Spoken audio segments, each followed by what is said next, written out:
From a design perspective, 2026 is probably one of the biggest revolutions ever in the Formula One history.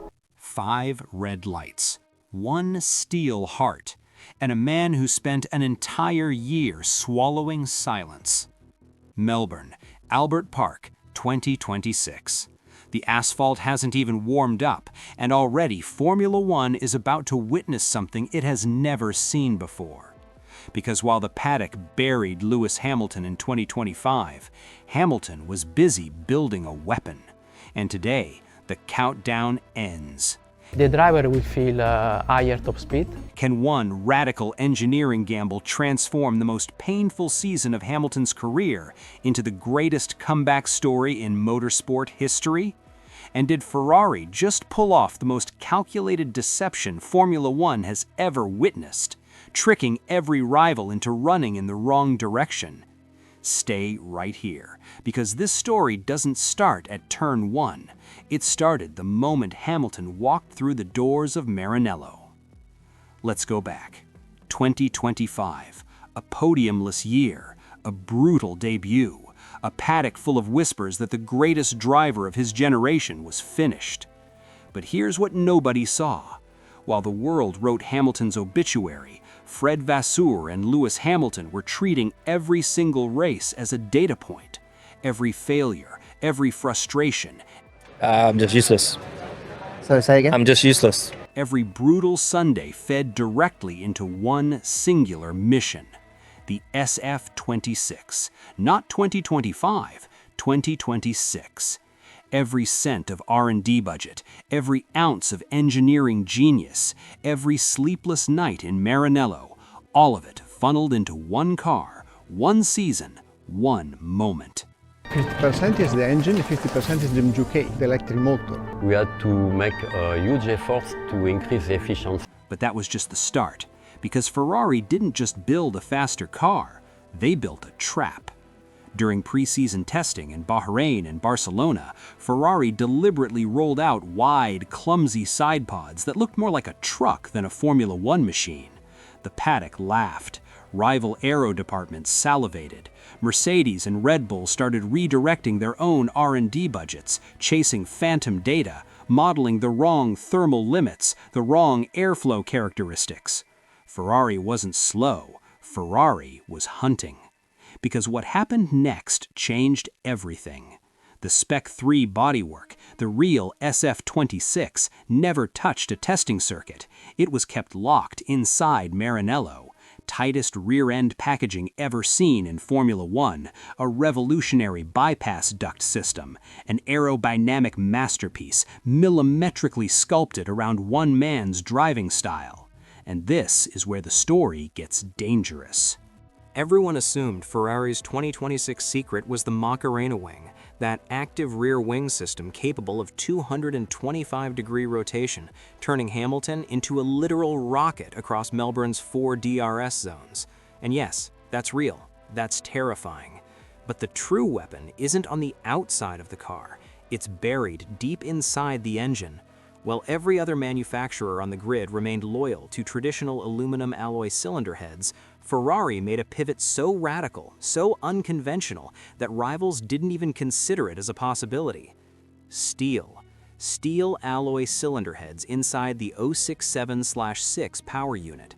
Denser, yes, heavier, technically, but capable of withstanding combustion pressures exceeding 250 bar, levels that would destroy a conventional aluminum engine. Steel traps heat inside the combustion chamber, exactly where the power is born. Thermal bleed drops dramatically, and because of that single revolutionary decision, Ferrari's radiators are 20% smaller than the competition. Those narrow Melbourne side pods, they exist because of that steel engine. The deception in Barcelona wasn't just clever, it was architectural. Now let's pull the curtain back completely. Ferrari's small turbocharger architecture gives Hamilton something no Mercedes driver will have off the start line.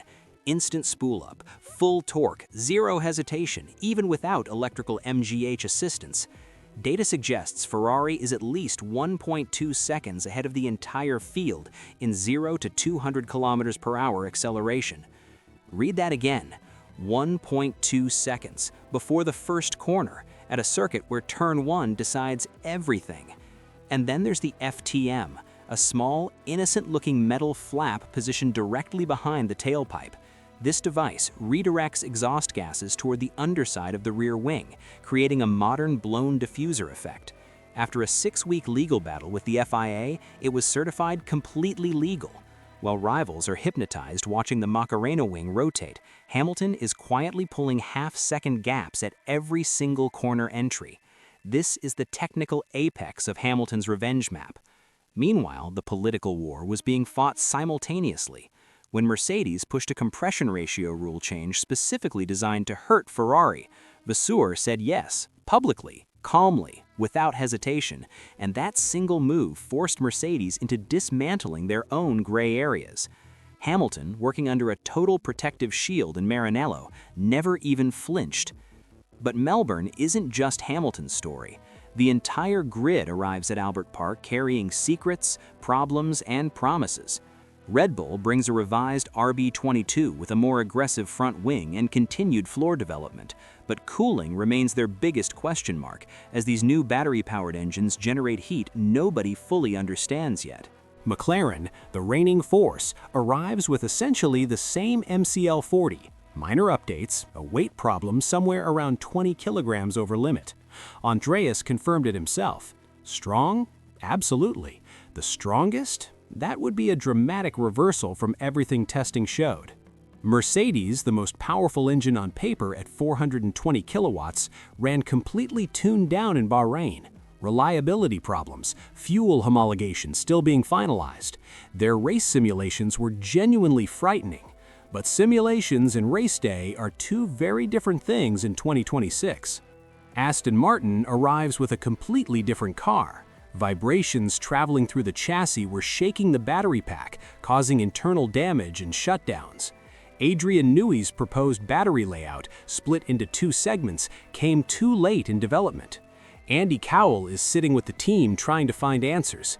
Temporary fixes for Melbourne, permanent resolution targeted for Japan. Alpine and Haas both receive Mercedes engine upgrades, a genuine performance boost. Alpine's chassis is one of the most developed on the grid in fine detail. Haas had a strong test and could genuinely surprise in the upper midfield. Williams gets the engine upgrade too, but carries a significant weight penalty and will be fighting development battles rather than podium battles in Race 1. Racing Bulls had been silent on upgrades since their January reveal. Something is coming.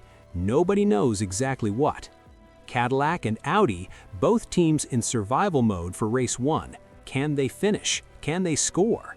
Everything else comes later. Scenario 1. The steel engine holds. The Spec 3 bodywork delivers.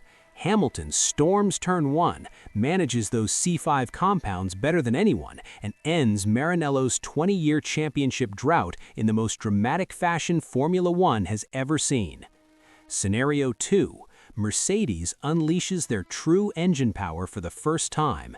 The fuel homologation unlocks something nobody tested, and Hamilton's revenge map runs headfirst into 420 kilowatts of fury.